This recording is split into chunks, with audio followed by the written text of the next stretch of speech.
Diceritakan neka careta sudah terkenal lagi, tapi cerita aki pole mantap nambah semangat di bulan Maulid. Amin Allahumma amin. Cerita aki neka bede Mesir. Ya ilaha illallah Muhammad Rasulullah. Mesir neka bede setong keluarga neka non muslim. Bene orang Islam. Ndik datang ke orang Islam. Pas orang si non muslim kak dinto saudara, ketika datang bulan Maulud, keluarga si Islam neka si beda tetangga neka si Islam neka ma beda Maulid. Nama-nama beda Maulid kan kema nyewa eson, kema ma beda panganan sing enak, lampune dipadangno kan ngono. Akhirnya tetangga yang non muslim ini yang Yahudi neka tanya, suami istri neka tanya, si istri tanya sama suami, "Mas, di sebelah itu kok ada rame-rame, ada apa?" Katanya si suami kepada si istri, itu tetangga sebelah itu mereka mengadakan maulud. Apa maulud, Mas? Maulud itu memperingati kelahiran nabinya. Mereka ketika datang bulan maulud ini kebiasaannya menceritakan nabinya. Karena mereka tahu nanti di akhirat keyakinan mereka yang bisa menyelamatkan mereka hanya nabinya. Loh, kenapa kok diceritakan nabinya? Iya, diceritakan biar masyarakat lebur ke nabinya, akhirnya terdorong untuk mengikuti dan banyak nyebut. Sehingga betul-betul umat masyarakat tadi itu bisa dapat selamat dengan nabinya. Oh gitu. Ya apa kok dikenang-kenang terus? Ya apa sih bentuknya Kanjeng Nabi? Ya katanya ganteng. Kanjeng Nabi itu katanya baunya wangi, seger, dan seterusnya. Akhirnya si bebine neka saudara, iki wong wadon sing Yahudi niki ketika akan tidur mikir, ya apa sih bentuknya Muhammad itu bagaimana? Lalu tertidur. Ketika tertidur mimpi. Iki mimpi, ternyata ketika dalam mimpi perempuan tadi bangun dari tidurnya, tapi mimpi bangun tidur dalam mimpi. Jogo tedung tapi mimpi nih kan. Melihat ruangannya penuh dengan cahaya. Setelah itu terkaget-kaget nengku cahaya terak mencorong, buka pintu kamar, pindah ke ruang tengah, sojentera, tambah terang. Sampai dicari sumber cahaya dari mana. Ketika dibuka jendela, ternyata cahaya keluar dari rumah sebelah. Ketika diperhatikan, ternyata rumah itu rumah tetangga yang muslim mengeluarkan cahaya.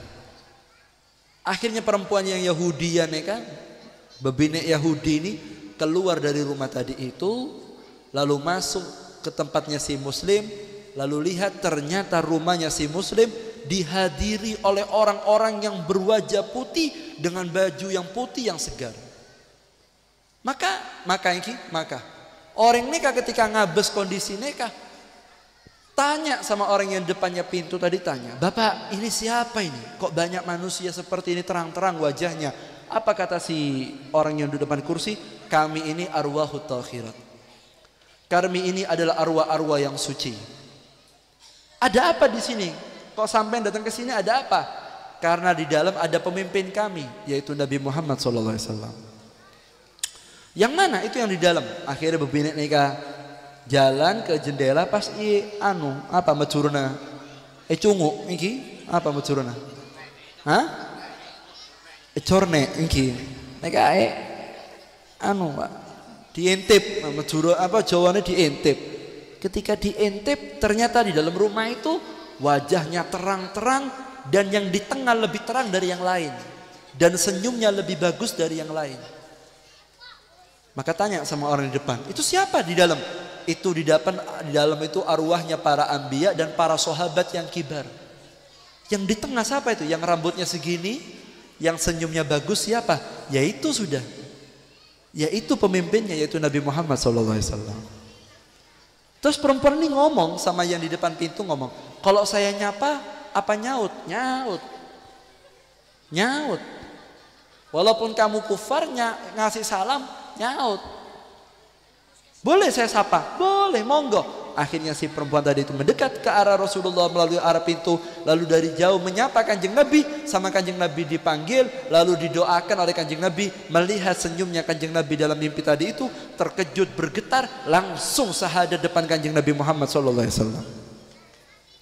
Maka perempuan tadi nyaut, "Ya Rasulullah, kenapa sampean jawab salam saya padahal saya ini Yahudiyah, abdina neka bebine kaper bene muslim, kok dijawab salam saya?" Apa kata Rasulullah? "Karena saya tahu sebentar lagi kamu akan masuk Islam dan jadi pengikutku," kata Rasulullah SAW. "Dan saya tahu bahwa kamu akan dekat sama saya," kata Rasulullah. Akhirnya bangun dari tidur, bebine neka nangis, saudara. Nangis sejadi-jadinya. Dia ingin juga mengadakan maulud supaya rumahnya kemasukan Nabi Muhammad SAW. Tapi apa boleh daya, suaminya masih kafir, belum menjadi orang muslim. Akhirnya apa yang terjadi? Akhirnya si Yahudi nikah, bebenek si Yahudi nikah, mencari suaminya di ruang tengah tado, di ruang tamu sobung. Dicari ke dapur, suaminya masak. Terus takon, "Mas, ono apa kok masak isu-isu?" Apa kata suaminya? "Hari ini saya mau buat muludan." Loh, sampean kan Yahudi, bukan orang Islam, kok buat muludan? Muludan itu untuk orang Islam. Apa kata si Yahudi nikah? "Karena saya ingin rumah saya didatangi Nabi Muhammad SAW." Loh, tapi sampean kan masih Yahudi, Mas. "Enggak, Dek, saya sudah masuk Islam. Tadi malam saya mimpi Kanjeng Nabi, saya masuk Islam di depan Kanjeng Nabi, dan Kanjeng Nabi bilang barusan sebelum kamu istrimu juga masuk Islam," kata Nabi Muhammad SAW. Akhirnya si perempuan nikah, sarang si laki nikah, suami istri, dua-duanya masuk Islam. Barokahnya tetangganya mengadakan maulid Nabi Muhammad SAW. Akhirnya diadakan maulid karena kepingin rumahnya didatangi oleh Nabi Muhammad SAW.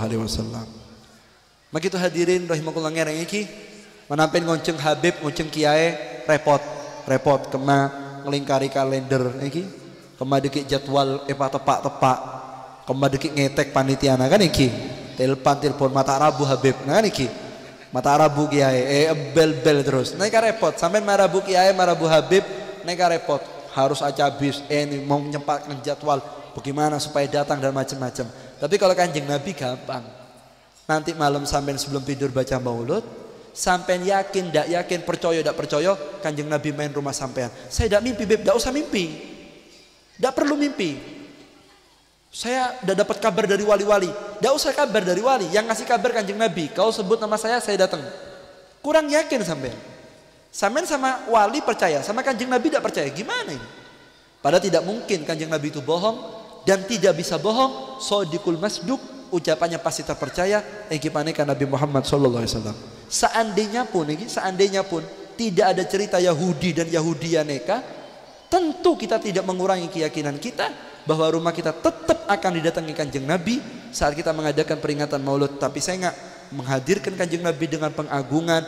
Rumahnya itu dibersih dulu, disapu, mari ngono foto-foto saya tidak tepak, mudono kabeh, terus wangi-wangian, kalender wong wadon saya tidak kerudungan, mudono, TV pateni, terus bakar bukhur yang wangi-wangi, pakai minyak wangi yang harum, lalu kita dengan istisar pengagungan luar biasa, sehingga betul-betul bulan maulid ini bukan hanya musola, bukan hanya madrasah semara bukan Kanjeng Nabi, tapi setiap rumah, setiap lingkungan menghadirkan Rasulullah dengan sesuai kemampuannya, sehingga betul-betul di bulan ini kita mendapatkan keberkahan dari Nabi Muhammad SAW.